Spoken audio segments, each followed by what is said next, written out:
आवाज कम है? नहीं, आवाज तो वैसे ही बड़ी है मेरी इसमें। चलो ठीक है। आज हिमाचल प्रदेश भवन एवं कामगार कल्याण बोर्ड की एक बैठक थी और उस बैठक में आज हमारे नवनियुक्त चेयरमैन श्री राकेश बबली जी भी आए थे। आज ये पहली मीटिंग में यहाँ आए हैं और ये जो कामगार बोर्ड है ये उन लोगों के साथ जुड़ा हुआ है जो गांव के अंदर मनरेगा के अंतर्गत दिहाड़ी लगाते हैं, किसी गांव में मकान बन रहा है वहां पे काम करते हैं और सरकार लगातार प्रयासरत है कि इस प्रकार के जो कामगार हैं उनकी ज्यादा से ज्यादा मदद की जाए। आपके ध्यान में रहे कि जो लोग 90 दिन पूरे करते हैं अपने मजदूरी के मनरेगा में या किसी भी और प्रकार की मजदूरी, किसी का मकान बन रहा है, कहीं पर मेंबर पार्लियामेंट का पैसा आया है, एमएलए का पैसा आया है, डिसेंट्रलाइज प्लान का पैसा आया है, उन सभी दिनों को जोड़कर जिसके 90 दिन बनते हैं उनको एक रजिस्ट्रेशन की जाती है और उनको एक कॉपी इश्यू होती है और फिर उस कॉपी इश्यू होने के बाद उस कामगार का हर प्रकार के, चाहे उसके बच्चे की शादी है, उसके जो बच्चे पढ़ रहे हैं, कोई बीमार हो गया, इन सारे विषयों को कामगार बोर्ड के माध्यम से उन लोगों की मदद की जाती है। आपके ध्यान में रहे कि आदरणीय श्री जयराम ठाकुर जी की सरकार बनने के बाद कामगार में जो रजिस्टर्ड हैं उनको 3 गुना जो है पढ़ाई के लिए पैसे बढ़ा दिए गए हैं। इस समय मैं ये कह सकता हूं कि जो प्रथम कक्षा से लेकर 8वीं कक्षा तक जिनके बच्चे पढ़ते हैं, जिसकी कॉपी रजिस्ट्रेशन हो गई है BOCW में, उसको 8400 रुपया प्रति वर्ष मिलता है। इसी प्रकार से 9वीं से लेकर +2 तक 12,000 रुपया मिलता है। वो अगर ग्रेजुएशन कर रहा है, BSc कर रहा है, BCom कर रहा है तो उसको 36,000 मिलता है और इसी तरीके से अगर वो डिप्लोमा कर रहा है तो उसको 48,000 रुपया प्रति वर्ष मिलता है। अगर किसी कामगार का बच्चा पॉलिटेक्निक डिप्लोमा करता है तो उसको 60,000 रुपया देते हैं और अगर उसका बच्चा PhD करता है तो उसके लिए 1,20,000 रुपये की व्यवस्था की गई है। इसी प्रकार से ये जो कुछ अभी हमने अमेंडमेंट्स की हैं पिछली मीटिंग के बाद और ये इसको हमने नोटिफाई भी कर दिया है और ये चलनी भी शुरू हो गई हैं, ये इम्प्लीमेंट भी होनी शुरू हो गई हैं कि अगर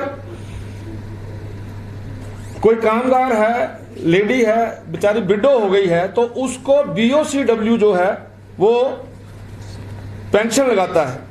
और इसी तरीके से अगर कोई मुख्यमंत्री आवास योजना में कोई पैसा आता है किसी को मकान बनाने के लिए और वो व्यक्ति BOCW में रजिस्टर्ड है तो उसके लिए ये जो कामगार बोर्ड है 1,50,000 रुपया उसको कामगार बोर्ड की तरफ से एडिशनल पैसा उसको मिलेगा। और इसी प्रकार से आपके जो हॉस्टल की सुविधा है जिसकी 2 महीने की सदस्यता है उसको लगभग 15,000 रुपये से लेकर 20,000 रुपया जो है उसको हॉस्टल की फैसिलिटी के लिए मिलता है। और इसी तरीके से जिस प्रकार हम विधवा पेंशन देते हैं, अगर कामगार जो है वो अगर विधवा हो जाती है तो कामगार बोर्ड के माध्यम से भी उसको एडिशनल 1,500 रुपया जो है वो पेंशन मिलेगी। इसके अलावा जो बेसिक थ्रस्ट हमारी मीटिंग का रहा है कि हिमाचल प्रदेश के अंदर ज्यादा से ज्यादा जो कामगार हैं उनको रजिस्टर्ड किया जाए ताकि जो सरकार लाभ देती है वो सब प्रकार के लाभ जो हैं वो उन कामगारों को मिले। और इस बार हमने आज की जो हमारी मीटिंग हुई है उसमें हमने अपने एलओज को और जो ट्रेड यूनियन के हमारे साथी जो इसके नॉन ऑफिशियल मेंबर्स होते हैं उन सबसे हमने ये निवेदन किया है कि हिमाचल प्रदेश में रजिस्ट्रेशन को ज्यादा से ज्यादा बढ़ाया जाए ताकि आम व्यक्ति को सरकार द्वारा दिए गए जो लाभ है उनको मिल सके। इस प्रकार की व्यवस्था के बारे में आज हमारी मीटिंग हुई है और हमने ये भी डिसाइड किया है कि BOCW का एक अपना दफ्तर होना चाहिए, ऑफिस होना चाहिए। उसके लिए भी हमने प्रयास शुरू किया है और जो हमारी अगली मीटिंग आएगी उस मीटिंग में पूरी की पूरी प्रपोजल जो है वो हम लोग रख रहे हैं। इस तरीके से आज की जो मीटिंग है इसके मुख्य बिंदु ये थे। इसके अलावा अगर आपने कुछ पूछना है तो पूछ सकते हैं। सर अभी तक कितने रजिस्टर्ड हुए हैं और रजिस्ट्रेशन तो 3,35,000 हुई है पूरे हिमाचल प्रदेश में, और अभी तक बहुत बड़ी रजिस्ट्रेशन होनी बाकी है। मुझे ऐसा लगता है कि जितने कामगार हिमाचल प्रदेश के अंदर काम कर रहे हैं, 50% लोग अभी भी हैं ऐसे गांव में। अभी हमारे आदरणीय चेयरमैन साहब जाके आए हैं और इन्होंने पूरे हिमाचल प्रदेश का दौरा किया है, और लगभग 50 स्थानों के ऊपर आम जो हमारे कामगार हैं उनके साथ से मिले हैं, और उनको कौन कौन सी समस्याएं आ रही हैं। गांव में काम करने वाले व्यक्ति को फॉर्म ही नहीं भरना आता, हम उसकी किस प्रकार से मदद कर सकते हैं। इन सारी बातों के ऊपर खुलकर चर्चा हुई है, और अभी बोर्ड को उसका एक अध्यक्ष मिले हैं, और जुझारू अध्यक्ष हैं, काम करने वाले हैं, सभी के साथ इंटरेक्शन कर रहे हैं। तो जो भी इस प्रकार की समस्याएं आएंगी उन समस्याओं का हल किया जाए। वन बाय वन करेंगे तो कैसे, क्या बोल रहे हैं ये जो आपने बताई है? जो हाँ सुनिए, 3,35,000 रजिस्टर्ड हुए हैं, लेकिन जो व्यक्ति इसके लाभ के लिए अप्लाई करता है किसी भी जिले के अंदर, अब अगर आप बोलेंगे कि इसकी नंबरिंग क्या है, तो बेनिफिशरीज के लगभग 1 लाख के करीब ऐसे कामगार होंगे जिनको हर प्रकार का लाभ मिला है जो उन्होंने अप्लाई किया है। तो शादी अगर उसकी बच्ची की होती है तो हम अभी 51,000 रुपया दे रहे हैं, जो पहले 21,000 रुपया होता था। तो इसी तरीके से पढ़ाई में दे रहे हैं, एजुकेशन में, इसी तरीके से कोई बीमार हो गया उसके लिए दे रहे हैं। और इसमें एक बात और आपके ध्यान में रहे, गवर्नमेंट ऑफ इंडिया ने एक पोर्टल शुरू किया है, अगर उस कामगार का बिना कोई पैसा खर्च किए उस पोर्टल के ऊपर रजिस्ट्रेशन हो जाती है, तब भी उसकी अगर एक्सीडेंटल डेथ होती है तो एडिशनल 2 लाख रुपया वो भी देते हैं। हम कोशिश कर रहे हैं जहां जहां हमारे शिविर लगेंगे उन शिविरों में उन कामगारों को एलओ के माध्यम से ऑनलाइन उसकी रजिस्ट्रेशन करवाई जाए, क्योंकि उसके ऊपर कोई पैसा नहीं खर्च होगा। तो हमारी यही कोशिश है कि ज्यादा से ज्यादा लोगों को इन स्कीमों में जोड़े। तो गांव में जाकर जागरूक अभियान चलाया जाएगा, लगातार जागरूक अभियान चला है, लेकिन अभी हमें इस बार जो हमारी मीटिंग हुई है, जो हम रिव्यू कर रहे थे उसमें, तो ये भी पाया गया है कि कुछ जगह के ऊपर जागरूकता करने के लिए हम आने वाले दिनों में एनजीओ को इंट्रोड्यूस कर रहे हैं। उन एनजीओ को जो है वो अभी टेंडरिंग प्रोसेस से वो गुजर रहे हैं, वो हर पंचायत के अंदर जाके हमारी क्या क्या स्कीमें हैं उन स्कीमों के बारे में पूरी जानकारी देंगे, हमारे किस प्रकार से रजिस्ट्रेशन करवानी है उसमें भी वो इस बात की चिंता करेंगे। एडिशनल इसी एक मिनट, इनका ही जो एक प्रश्न था अवेयरनेस के बारे में, कामगार कल्याण बोर्ड 15 और 16, 15 दोपहर से 16 तक हिमाचल प्रदेश के लगभग 100 पंचायतों के प्रतिनिधि और जो सोशल एक्टिविस्ट हैं उनको बुलाया और 2 दिन ट्रेंड किया जाएगा बोर्ड के, उसमें मंत्री जी भी रहेंगे, और हम सारा मटेरियल भी हमारा आ जाएगा प्रिंटिंग, जो हम देंगे गांव-गांव तक पहुंचाने की शुरुआत कर रहे हैं हम। अभी 2 दिन का पहला कार्यक्रम तय हो गया है, और उनका 2 दिन में सारी योजनाएं टोटल बताएंगे और उनको विद मटीरियल, और इसको फिर आगे ले जाएंगे जिलों में, इसके बाद जिलों में फिर ब्लॉक्स तक। स्पेशल ड्राइव में कुछ लेट नहीं हो गया आपको? नहीं, अभी कुछ योजनाएं बड़ी हैं हमारी, 6 योजनाएं एडिशनल की है, जैसे मंत्री जी ने बताया कि 1.5 लाख हम आवास के लिए देंगे। शिक्षा के लिए भी माननीय मुख्यमंत्री ने थ्रस्ट किया, और अभी पिछले जो कैबिनेट हुई थी उसमें लगभग 6 योजनाएं एडिशनल की शिक्षा के लिए स्पेशल, जो मजदूरों के बच्चों को बेहतरीन शिक्षा मिले उसके लिए सरकार ने, जैसे पीएचडी के लिए पहले 30,000 मिलता था, अब 1,20,000 कर दिया। तो ऐसा हमने भी आग्रह किया था मंत्री जी से भी और मुख्यमंत्री जी से भी। तो मुझे लगता है कि शिक्षा के लिए, जो मजदूरों के बच्चों को बेहतरीन शिक्षा मिले उसके लिए भी सरकार ने बढ़ाया, और इसका प्रयास अगले 3 महीनों में मार्च तक हमारा एक बड़ा मास्टर प्लान बनाया है कि हम ब्लॉक तक पहुंचेंगे, और जो लोग छूट गए पंजीकरण से, जैसा कहा है पहले भी माननीय मंत्री जी ने कि जो लोग छूट गए हैं उन तक पहुंचेंगे, पंजीकरण बढ़ाएंगे, योजनाएं भी बढ़ाई हैं, पंजीकरण भी बढ़ाएंगे, और अमाउंट भी बढ़ाया है सरकार ने मजदूरों के लिए। इसमें एक विषय ये जो अभी अपने चेयरमैन साहब भी बता रहे हैं, ये जो शिविर्स हैं, वर्कशॉप्स हैं, ये हर जिले में लगती हैं, टारगेटेड हैं, लेकिन हम इसको और बढ़ाना चाहते हैं। यानी कई बार ऐसा लगता है कि शायद पहले नहीं हो रही, पहले भी हो रही है, लेकिन उसको और बढ़ाना है ताकि मास स्तर के ऊपर वो निचले स्तर तक चली जाए। हाँ जी, हाँ जी, रोड ट्रैकिंग सेरेमनी करवाने जा रहे हैं, क्या पीएम या गृह मंत्री का कोई तय हो गया है कि नहीं हुआ है? मुझे ऐसा लगता है इसके ऊपर थोड़ी डिटेल में चले जाएं। इंडस्ट्री आपने पूछ ही ली है तो फिर इसमें इसका जवाब भी दे देता हूं। आपके ध्यान में रहे कि हिमाचल प्रदेश सरकार में ये जो आने वाले दिनों में जो इंडस्ट्री आएगी और उनके लिए हमने जो पैकेज के विषय में बोला है, उस पैकेज में हमने उनको 3 कैटेगरीज में डिवाइड किया है।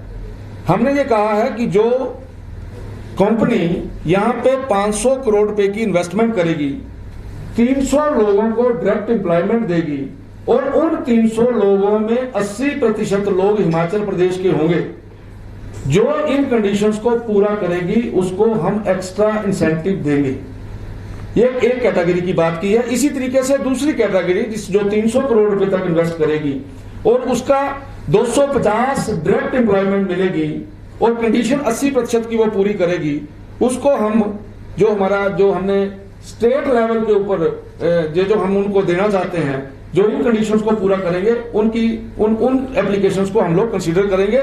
तीसरी कैटेगरी है जिसमें 150 करोड़ रुपए की इन्वेस्टमेंट है और 100 लोगों की डायरेक्ट एम्प्लॉयमेंट है। आपके ध्यान में यह भी रहे कि जो ग्लोबल इन्वेस्टर मीट पिछला हुआ था उसमें हमारे 706 एमओयू साइन हुए थे और जो फर्स्ट ग्राउंड ब्रेकिंग हुई थी उसमें 236 एमओयू के साथ 13,488 करोड़ रुपए की इन्वेस्टमेंट आई थी। एक प्रश्न जो आपने किया है, उस सेकंड ग्राउंड ब्रेकिंग में हम कोशिश कर रहे हैं कि सेकंड ग्राउंड ब्रेकिंग दिसंबर महीने में हो जाए और उसके ऊपर हमने जो टारगेट किया है वो लगभग 20,000 करोड़ रुपए का टारगेट किया है। और इसमें ये लिखा है जो आपने पूछा है, हमारी कोशिश है कि आदरणीय प्रधानमंत्री जी उस हमारे कार्यक्रम में रहें। तो मुझे लगता है हमने रिक्वेस्ट की है, अब ये तो मैं नहीं कंफर्म कर सकता कि वो आएंगे या नहीं आएंगे, लेकिन मुझे लगता है कि हम इस चीज के लिए उनको रिक्वेस्ट की है तो निश्चित तौर पर वो हिमाचल प्रदेश में आएंगे। नहीं जी, तिथि तय नहीं हुई है, तिथि वहीं से आएगी, महीना तय हुआ है। और आपके ध्यान में यह भी रहे कि अभी हम दिल्ली में भी एक इन्वेस्टर क्लेम करेंगे, उस ग्राउंड ब्रेकिंग से पहले हमारी कोशिश है कि करें। उसमें भी लगभग 10,000 करोड़ रुपए के एमओयू साइन होने हैं। और जो गवर्नमेंट ऑफ इंडिया के जो फ्लैगशिप प्रोग्राम्स हैं इन्वेस्टमेंट के, चाहे उसमें आप कह सकते हैं कि डिफेंस के साथ जुड़ा है, अभी ये इथेनॉल प्लांट्स के बारे में बड़ी ज्यादा चर्चा है, और उसके अलावा हमारे आपको ये भी ध्यान में रहा होगा कि ये जिनकी प्रिंसिपल अप्रूवल हमारे हुई है, जैसे medical device park at Nalagarh है, और उसके साथ साथ अगला जो हमें लगता है विषय जिसके ऊपर काफी समय से आप लोग भी इंतजार कर रहे हैं, बल्क ड्रग पार्क का विषय है। और इन बल्क ड्रग पार्क के ऊपर गवर्नमेंट ऑफ इंडिया की तरफ से 1,000 करोड़ रुपया और मेडिकल डिवाइसेस के लिए 100 करोड़ रुपया जो है वो हमें वहां से मिलेगा गवर्नमेंट ऑफ इंडिया से। आपके ध्यान में रहे कि इसके अलावा भी हम क्लस्टर डेवलपमेंट प्रोग्राम में जो क्लस्टर्स के लिए हम लोगों ने अप्लाई किया है, उसमें जनरल इंजीनियरिंग क्लस्टर है टालीवाल के लिए, जिसकी कॉस्ट 17.32 करोड़ है, और परमाणु इंफ्रास्ट्रक्चर डेवलपमेंट प्रोजेक्ट है जिसकी कॉस्ट 12.14 करोड़ है। इन जो प्रोजेक्ट हैं इनके लिए भी जो अप्रूवल जो है वो टेक्निकल कमेटी द्वारा मिल गई है। मेरा कहने का भाव यह है कि हिमाचल प्रदेश में मुझे लगता है कि इन 4 वर्षों के अंदर जिस प्रकार से जैसा यहाँ का वातावरण है, यहाँ का एनवायरनमेंट है, जिस प्रकार की यहाँ एडमिनिस्ट्रेटिव और पॉलिटिकल अप्रोच है, उसके कारण से मुझे ऐसे लगता है कि ये जो आपने सेकंड ग्राउंड ब्रेकिंग के बारे में पूछा है, सफलतम हमारी ग्राउंड ब्रेकिंग रहेगी, और जो बाकी के भी प्रोजेक्ट पाइपलाइन में हैं, मुझे लगता है आने वाले दिनों में उनको हम पूरा कर पाएंगे। टालीवाल और परमाणु पे आपने जो बताया किस तरह के उद्योग होंगे सर? मैंने बोला है इसमें एक तो परमाणु डेवलपमेंट इंफ्रास्ट्रक्चर डेवलपमेंट, परमाणु का इंफ्रास्ट्रक्चर डेवलपमेंट प्रोजेक्ट जो वहां पे हमारा इंडस्ट्रियल एरिया है, उस इंडस्ट्रियल एरिया को और ज्यादा फैसिलिटेट करने के लिए 12.14 करोड़ रुपया आएगा। और उसके साथ जनरल इंजीनियरिंग क्लस्टर ये टालीवाल में आएगा, इसकी कॉस्ट 17.32 करोड़ है।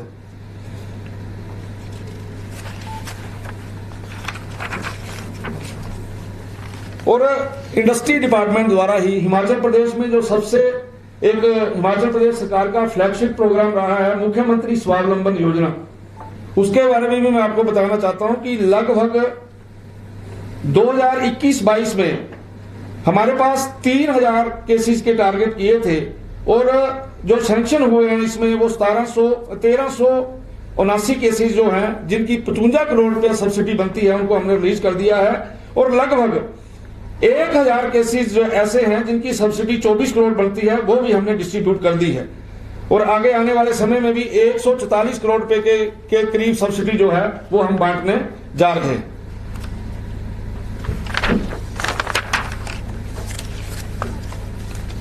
सर एक चंडीगढ़ में पैसे मिल रहे हैं पर ना आपके साथ जोड़ा जा रहा है, कोई जानकारी है सर क्या? आप मेरे को इसके बारे में पूरी डिटेल बताएं, क्या कहाँ मिले, किसका हुआ, वो थोड़ा पता लग जाए तो मैं उसका जवाब दूं। फिर किसके पास मिले और किसने दिए और किसको मिले? नहीं हुआ ऐसा, कहाँ कोई केस रजिस्टर्ड है या कोई किसी बंदे का नाम बताइए जिसने किया है। मेरे को इस प्रकार की कोई जानकारी नहीं है जो आप बोल रहे हैं। ये मैं ये बोल सकता हूं कि राजनीतिक इस क्षेत्र में मुझे भी 24 वर्ष हो गए हैं और मैं किसी बड़े खानदान से यहां नहीं पहुंचा हूं, जमीन से जुड़ा हुआ व्यक्ति हूं और जमीन से जुड़कर ही मैं यहां पर पहुंचा हूं। ये तो आप जो बात कह रहे हैं, अगर इस प्रकार की कोई बात सामने आती है, अगर इस प्रकार का कोई विषय सामने आता है, मैंने अपनी जिंदगी में सारी चीजें अपनी कमाई की रखी हैं और आगे बढ़ा हूं और अगर एक पैसे की भी हेराफेरी कहीं आएगी उसी दिन से मैं राजनीति से संन्यास ले लूंगा। इसलिए इस प्रकार की बातें जो सुनने में आती हैं ये दुर्भाग्यपूर्ण है। और आपने प्रश्न किया है तो मुझे ये भी आपको बताना चाहिए था कि आपने ये प्रश्न जो किया है कौन वो बंदा है, ताकि पता को बात करे, बाकियों को भी पता लगे।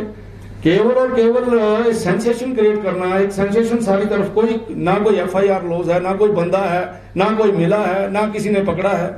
और चंडीगढ़ तो एक ऐसा स्टेशन है कि अगर मुख्यमंत्री ने भी वहां पर जो लाइट है ना, लाइट अगर जो वो ठीक नहीं जगाई है तो उसका भी चलान हो जाता है। आप पैसों की बात कर रहे हैं, इसलिए मुझे ऐसा लगता है कि केवल और केवल बदनाम करने के विषय है।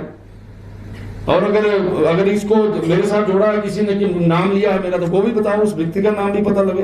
ये सारी की सारी बातें राजनीतिक क्षेत्र में काम करने वाले लोगों को किसी न किसी प्रकार से ठेस पहुंचाने के लिए है। और मैंने बड़ा क्लियर बोला है, अगर एक पैसे की भी हेराफेरी का कोई विषय आता है तो मैं इस राजनीतिक जीवन से संन्यास लेने के लिए तैयार हूं। वन बाई वन असंगठित क्षेत्र के मजदूरों को लेकर भी कोई चर्चा हुई है, मिनिमम वेजेस का भी अभी मसला है, बहुत सारी जो मांगे हैं मजदूर संगठन को रखते हैं।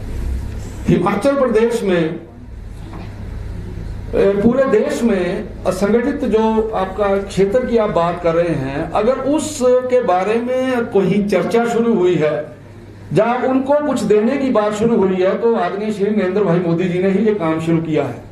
चाहे उनके बीमा की बात है, चाहे उनको किसी न किसी तरीके से किसी पोर्टल के माध्यम से जो मैं जोड़ने की बात कह रहा था, ताकि उनको एक्सीडेंटल क्लेम मिले, अगर किसी प्रकार की कोई समस्या आती है तो उसमें उन्होंने अलग अलग प्रकार के पैमानों के अंतर्गत राहत देने की बात कही है। यहां तक मिनिमम वेजेस का विषय आप बोल रहे हैं, हम मिनिमम वेजेस के ऊपर वायलेशन कहीं हो उसकी तो हम चर्चा भी करते हैं, उसके ऊपर हम एक्शन भी लेते हैं। लेकिन जो आज की बोर्ड की मीटिंग थी, कामगारों के को मिलने वाले लाभ और कामगारों के लाभों, कामगार तक लाभ कैसे पहुंचाया जा सकता है, आज मेन कंसंट्रेशन हमारी उन बातों के ऊपर थी। और फिर भी अगर कहीं हमें पता चलता है किसी इंडस्ट्री के अंदर मिनिमम वेजेस की वायलेशन हो रही है, हमें कहीं पता लगता है कि किसी इंडस्ट्री के अंदर उसको जो मजदूर वहां रखना है रेगुलर बेसिस के ऊपर, क्योंकि उसकी भी एक कैटेगरीज है, रेगुलर पे रखना है या उसको ठेकेदारी सिस्टम के अंदर रखना है, अगर वहां भी किसी प्रकार की कोई वायलेशन होती है तो उसके ऊपर भी हम स्ट्रिक्ट एक्शन लेते हैं। विक्रम जी, आपने जो लैंड बैंक बनाया है तो अभी तक कितनी लैंड आपने आगे डिस्ट्रीब्यूट की है? वैसे आपके ध्यान में रहे, ये मैं आपको एक प्रॉपर इस समय एग्जैक्ट फिगर नहीं मैं दे पाऊंगा, लेकिन मैं इतना आपको ये जरूर बता सकता हूं कि हमारे पास आज की तारीख में जिला ऊना, कांगड़ा, सिरमौर, नालागढ़, ये 4 क्षेत्र ऐसे हैं यहां पर हमारे पास पर्याप्त लैंड बैंक है। और उस लैंड बैंक में चाहे हमारा आज की तारीख में जो हम मेडिकल डिवाइसेस की बात कर रहे हैं, ब्लड बैंक पार्क की बात कर रहे हैं, डिफरेंट क्लस्टर्स की बात कर रहे हैं, उनके आने के बावजूद भी बहुत सी जमीन हमारे पास बची है जिसमें हम और लोगों को भी एकोमोडेट कर सकते हैं। सर, कोविड काल में बीच में जो है वो किराया बढ़ गया था, जो मिनिमम किराया बसों में 7 रुपए हो गया था। अब जो लोग थोड़ा भी जाना चाहते हैं कहीं दूर, वहाँ पे 7 रुपए किराया लिया जा रहा है। अब स्थिति ठीक हो गई है, पेट्रोल डीजल का रेट भी कम हो गया है, क्या मिनिमम किराया जो बसों का फेयर है वो कम होगा सर? सजेशन आपका बड़ा अच्छा है, इस पर डिस्कस करेंगे जी, आपस में बैठ के सरकार के साथ डिस्कस करेंगे। वही उसी से मुझे लगता है वही एक सही प्लेटफॉर्म होगा इसका जवाब देने का। जो पिछले उद्योग मंत्री थे मुकेश अग्निहोत्री, उनके टाइम में कुछ प्रोजेक्ट अनाउंसमेंट हुई थी कि चीनी की वो लगेगी, पोटैटो के लिए यहाँ पे वो लगेगी, प्लांट्स लगेंगे, तो उनका स्टेटस अब क्या है मोदी सरकार? आपके द्वारा ही पता लग रही है मुझे सारी बातें। और लेकिन मैं इतना जरूर कहूंगा, कोई भी व्यक्ति मंत्री बनता है, कोई भी सरकार आती है, और सरकार तो कंटिन्यूटी में है। आज मुझे मौका मिला है, मैं काम कर रहा हूं, उन्होंने अपने जमाने में काम किया होगा, लेकिन जहां तक आप मिलों की बात कर रहे हैं, ऐसी कोई भी चीज हिमाचल प्रदेश में धरातल पे नहीं उतरी। Sir, bulk drug pharma park अभी किस स्टेज पर है? क्योंकि 1 साल लगभग हो चुका है, अभी तक कोई उसके that is in the last stage sir. कब तक मिल जाएगा? अगर हमने देना होता तो हम तो देरी न लगाते, लेकिन गवर्नमेंट ऑफ इंडिया को हिमाचल प्रदेश का जो केस प्लीड किया गया है, हिमाचल प्रदेश ने जो वहां नॉर्म्स दिए हैं, निश्चित तौर पे हिमाचल प्रदेश को बल्क ड्रग पार्क मिलेगा। क्योंकि जब bulk drug park Himachal Pradesh को मिलेगा तो पूरे देश के अंदर केवल एक नहीं मिलेगा, पूरे देश के अंदर 2, 3, 4 जितने भी मिलने हैं सभी को मिलने हैं। और मुझे ऐसा लगता है उसका समय आ गया है। हम लगातार बार बार इस विषय के ऊपर गवर्नमेंट ऑफ इंडिया से मिल भी रहे हैं, और मुझे ऐसा लगता है कि जल्दी जो है वो बल्क ड्रग पार्क हमें मिलेगा। सर, HRTC हाँ बोलिए, HRTC के पूछना है जो है अभी कितने घाटे में है, और जब से भाजपा सरकार आई है तब से कितना फायदा हुआ है या घाटे में ही चल रही है, कितना फर्क है? इतना ही पूछना ना। हाँ जी, आपके ध्यान में रहे कि कोविड के समय में अगर सबसे ज्यादा घाटे वाला विषय आया है तो वो ट्रांसपोर्ट डिपार्टमेंट है। और जहां तक HRTC का विषय है, HRTC इस समय 1000 करोड़ रुपए से ज्यादा के घाटे में चल रही है। अभी धीरे धीरे समय ठीक आ रहा है, हम उस घाटे को कम करने में लगे हैं। और मुझे पूर्ण विश्वास है कि परिवहन विभाग में काम करने वाले एम्प्लॉइज, यहाँ के एडमिनिस्ट्रेटर्स और सरकार, आज आपके ध्यान में यह भी विषय जाना चाहिए, कारपोरेशन होने के बावजूद भी सरकार बहुत बड़ा अमाउंट हर महीने जो है वो परिवहन विभाग को देता है। और आने वाले दिनों में अभी लगभग 205 के करीब हम नई बसेस ले रहे हैं। और मुझे ऐसा लगता है हमारा बेड़ा और सुधरेगा ये HR निगम का, और निगम में आने वाले दिनों में अच्छे दिन आएंगे, ऐसा मैं मानता हूँ। सर, कर्मचारियों के जो इश्यूज हैं HRTC के, ओवर ड्यूज अभी रह गए, उनके लाइक ओवर टाइम का था, सर इसी में ऐड करेंगे, पीस में वर्कर्स की अपनी मांगों को लेकर संघर्ष करते हैं। आप सारी बातें पूछ लो, फिर मैं इकट्ठा ही जवाब दे देता हूँ। सैलरी भी आपने क्या चल रही है सर अब पहले के? 100%। आपको लगता है नहीं दे रहे था तो हमें छोड़ना नहीं था किसी ने। हाँ, ये पीस मील वर्कर के विषय में सबसे पहले तो मैं ये बता देना चाहता हूँ कि बहुत ही जल्दी पीस मील वर्कर्स की जो समस्या है, जहाँ जो उनकी डिमांड है, उसको आदरणीय मुख्यमंत्री जी ने निर्देश दिए हैं HRTC डिपार्टमेंट को, फाइनेंस डिपार्टमेंट को, कि अति शीघ्र उसका हल लेके आए।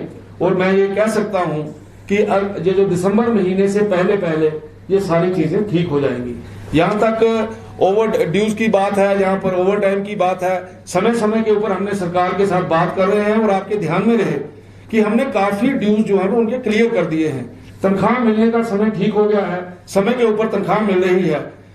ये ठीक है, बहुत बड़ा घाटा होने के कारण, निगम के पास खुद का पैसा ना होने के कारण ये समस्याएं हैं, लेकिन सरकार बड़ी लिबरल है, पर्टिकुलर ट्रांसपोर्ट डिपार्टमेंट के बारे में। तो मुझे लगता है धीरे धीरे ये सारी समस्याएं ठीक हो रही। ठीक है, thank you very much, thank you आप सबके लिए।